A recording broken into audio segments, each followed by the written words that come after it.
So you're thinking about throwing your leg over a two-wheeled freedom machine.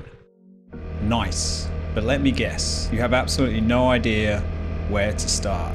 That was me too, which is why I started this channel in the first place. Walking into your beginner motorcycle course can be intimidating. Trust me, I was sweating bullets, but I'm going to let you know exactly what to expect, so you'll avoid making the rookie mistakes I did.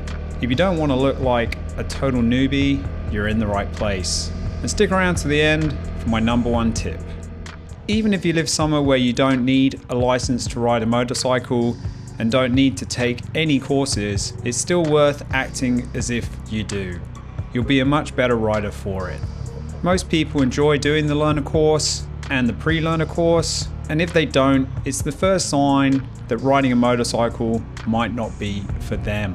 They provide bikes, riding gear, and a safe place to practice, and a ton of knowledge too. And you do your riding and take your low-speed maneuvers test on the range, which is a big area that looks like a car park. I really enjoyed the 2-day pre-learner course to get my L plates. It was an amazing feeling and experience to ride a motorcycle for the first time, and I was stoked to be able to get my L plates after doing the 2-day course. Then it was time to hit the roads, and more accurately, the quiet roads and car parks. Ooh, look at this road. This looks like dog's breakfast. To practice, practice, practice with the aim of taking and passing the motorcycle license test to get my provisional license. I mean, that would be good if it wasn't full of gravel. Oh well, let's see what's down here.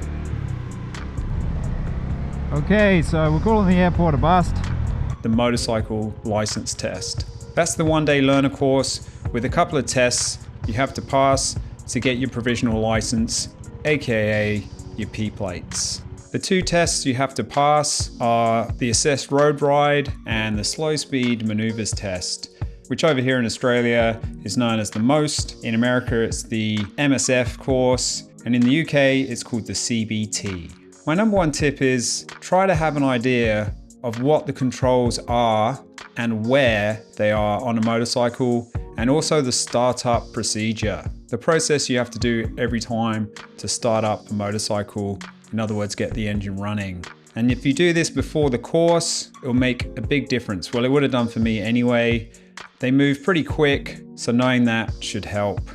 So what I'm going to do now is I'm going to push the starter button, which is just down here on my bike. And there you go, you can see the motorcycle is started. I can let go of that clutch now, clutch lever, because I'm in neutral, and nothing's going to happen. I can actually rev the bike and nothing's going to happen. So that's probably enough for now. I reckon book onto the course and get those L's.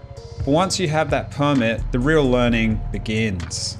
And you need to start prepping for your next license tier before the bad habits kick in. I'll put links to those videos in the description once they're done, and I'll put them at the end of this video too. If you've enjoyed this video, hit the like button and subscribe so you don't miss those videos when they go live. Thanks for watching till the end, and I'll catch you in the next one.